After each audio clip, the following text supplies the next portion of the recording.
Hello cardboard lovers, it's Cardboard Badger here. I hope you're doing well, and today we have for you day number 5 of the Ikoria Lair of Behemoth spoilers. We're going to get straight into it, starting off with Weaponize the Monsters. For 1 red mana we have an enchantment, and for 2 you can sacrifice a creature, and Weaponize the Monster deals 2 damage to any target. It can be a planeswalker, it can be to the face, it can be a creature, and there are lots of ways to make that 2 damage a lot bigger. One possibility would be Obosh the Borrower, which would double it, and that is acceptable because this is an odd number of mana. I do like this card. Excellent stuff indeed. Our next card, we have Essence Symbiont. We have, for 1 and a green, we have a beast.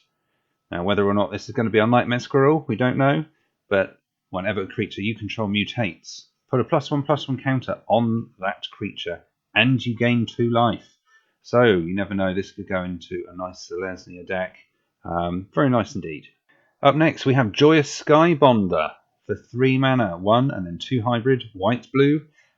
We have a creature, Human Wizard. It has flying, and creatures you control with flying have spells your opponent's cast that target this creature cost 2 more to cast. So in blue-white flyers, this is going to be an absolute donkey. I am not looking forward to this at all. It's going to be horrible. But we can do some fun things with it as well. We can put this with Luminous Broodmoth, for example. And so everything of ours that dies returns to the battlefield. It didn't have flying, but now it can. And the good thing is it will then cost 2 mana of our opponents to do anything more than they were planning to do in the first place. So I quite like this. The fact that it is human is great as well, because I do feel that this will be able to go in the Orzhov human decks. That would be fantastic. Just have them all die off and then come back with flying. Yeah, so I am excited about this card, but in blue-white flyers, I am not. Our next card, we have Parcel Beast. For 2 green and a blue, we have an Elemental Beast, another Elemental. It has Mutate, a Mutate cost of 2, a green and a blue, and for 1 and tap it, you can look at the top card of your library. If it's a land, you may put it onto the battlefield, or you can put it into your hand. Excellent card for finding some land and ramping up into some big old beasts. Our next card, we have Hornbash Mentor. For 2 and a green, we have a human warrior, 3/3, with when Hornbash Mentor enters the battlefield, put a trample counter on target non-human creature you control. So that's pretty good. If we've got something pretty large that just isn't able to get through because it keeps getting blocked by 1/1s, we now have the ability to give it trample, which is absolutely fantastic. But we also have, for 2 and a green and tap the Mentor, we can put a +1 counter on each creature you control with trample. So if you're attempting to do some form of trample deck, and every turn you can tap one of these and put counters on, that will be fantastic. Have more than 1 out, even better. Very excited about this card. Can't wait to see what we can do with it. Up next, we have the utterly fantastic and insanely broken Ozolith. 1 mana legendary artifact. This is going to make games go on a little bit longer, and also, if you happen to be new to the game, this is going to make things a lot more complicated. But I am excited about it. I suppose it just depends what deck it can go in, and obviously, because it's an artifact and it's colourless, I think we're going to see this everywhere, and it is going to be ridiculous. So, whenever a creature you control leaves the battlefield, not when it dies, when it leaves, we can flicker stuff. So, we'll just get that bit of point across. Whenever a creature you control leaves the battlefield, if it had counters on it, put those counters on the Ozolith. So, I will repeat again, if it had counters, they can be +1/+1 counters. They can be any form of counter whatsoever. Okay. At the beginning of combat, on your turn, if the Ozolith has counters on it, you may move all counters from the Ozolith onto target creature. Again, that's quite good. It doesn't say your own creature. You can put it on your opponent's creatures as well. So This in general is going to be an amazing card because it can go in millions and millions and millions of decks and across multiple formats. Her Patra EDH deck, off the top of my head, you can just start putting -1/-1 counters on opponents' things. But for Standard and Ikoria, this is going to be absolutely huge. There are so many counters. I've never seen so many counters. As far as a new set coming out, we're going to have +1s, we're going to have flying, we're going to have menace, we're going to have death touch. Now, luckily, they're all going to have to go on one creature. That's the only good point. We don't have to disperse them all, and you don't have to just pick one. So at least you'll be able to see them with all the little bits of cardboard that are going to sit on this Ozolith and create an absolute mind-bending moment. Please let me know what you think of this card, because this is the card that has blown my mind today, and I would love to hear your thoughts. It is going to be everywhere. You never know. They could ban it. Who knows? But obviously counters are a big thing in this set, and this is going to enable counters to literally be flung all over the place. And yeah, I can't even continue to go on. I'm just going to have to stop there. All I'm going to say is I'd love to hear your thoughts. The Ozolith, what a masterpiece. Up next we have Magma Charger. 3 and a red, we have a dinosaur, 3/3, and whenever Magma Charger attacks, if it doesn't have a first strike, put a first strike counter on it. So here we go, it's counter time again. We will then have a 3/3 first striker. Okay, that's not bad. It's 4 mana, it gets in first, but whenever Magma Charger attacks, if it has first strike, it gains double strike until the end of turn. So we then suddenly have a 6/6. So very exciting indeed. It is a dinosaur. It is in red. And yeah, excellent card. I like this one a lot. Next we have Fighters 1. For 1 white mana, we have an instant with choose one or both. Target human creature you control gets +1/+1 and gains indestructible until the end of turn. And target non-human creature you control gets +1/+1 and gains indestructible until the end of turn.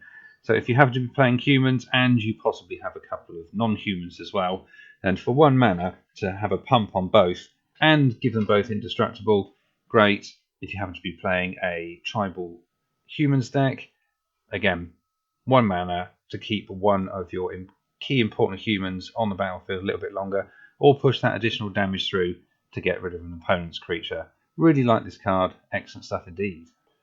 Our next card, we have Heartless Act. For 1 and a black, we have an instant, and this time we only choose 1.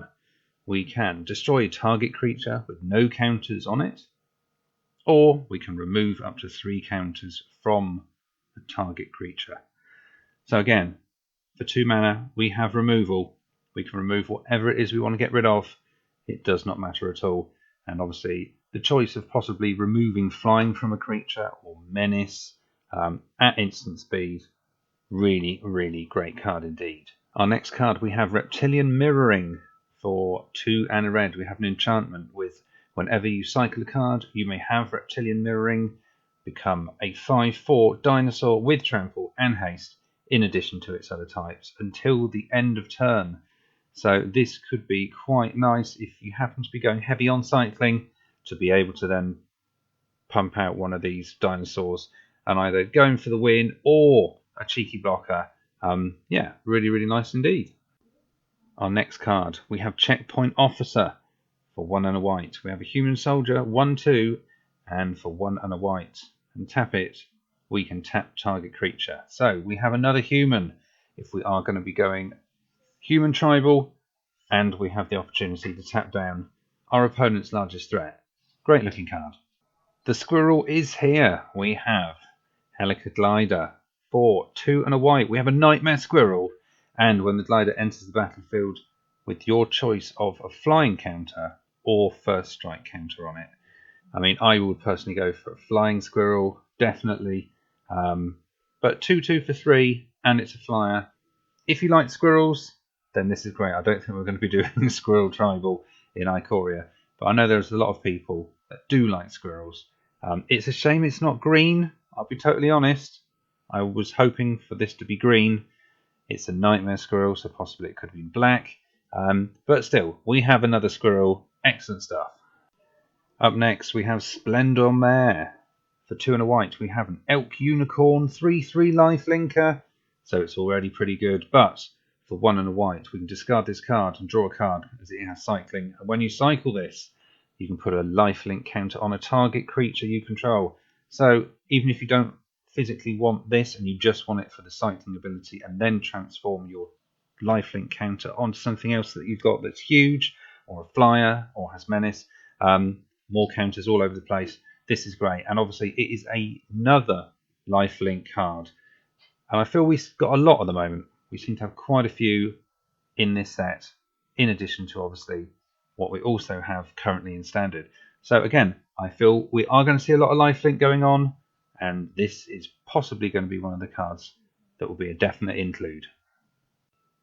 Up next, we have Majestic Oricorn. For 4 and a white, we have a Unicorn 4/4 Vigilance. It's got a mutate cost of 3 and a white, and whenever this creature mutates, you gain 4 life. So another card that is going to enable us to gain life. I don't know if it's going to be used, as it is 5 mana. It's pretty costly, but then again, we do have the mutate cost, so it does make things a little bit cheaper. So not too sure about this one because it could be pretty costly, but if you want life gain, this is possibly maybe a 1 or 2 include. Next, we have Spontaneous Flight. For 2 and a white, we have an instant where target creature gets +2/+2 until the end of turn, and put a flying counter on it. So the important thing to note is the flying counter is going to be permanent. It's not going to disappear at the end of turn. So a nice little combat trick. I do quite like this card. Up next, we have Garrison's Cat. For 1 white mana, we have a cat. So again, if Cat Tribal is your thing, you have another one to choose from. And this is pretty good. When Garrison Cat dies, create a 1/1 white human soldier creature token. So it's a little bit like Hunted Witness. We got a 1/1 for 1, and then it gives you something else. Maybe not as good as Hunted Witness because that was 1/1 lifelinker, but it was still good. And obviously the ability to have a cheap blocker that then turns into a human could be good if you are going Orzhov and maybe going human tribal. So not bad at all. Up next, we have Alert Heed Bonder. For 3 mana, 1 and 2 hybrid mana, green-white. We have a human scout, so we've got another human. It's a 2/4 with vigilance as well. And at the beginning of your end step, you gain 1 life for each creature you control with vigilance. So this could be quite interesting if we are going life gain, because if we've got multiples of these out, they are all going to trigger, and they will all be able to pump up a Ajani's Pridemate, which is still in standard.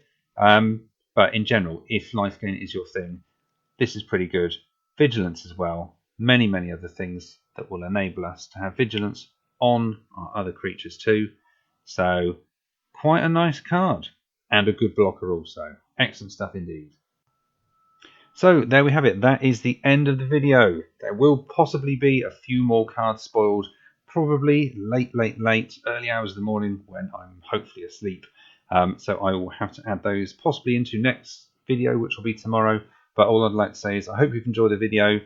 Please let us know in the comments your favourite card or your least favourite. One you just do not want to see. Do you want to see the Ozolith?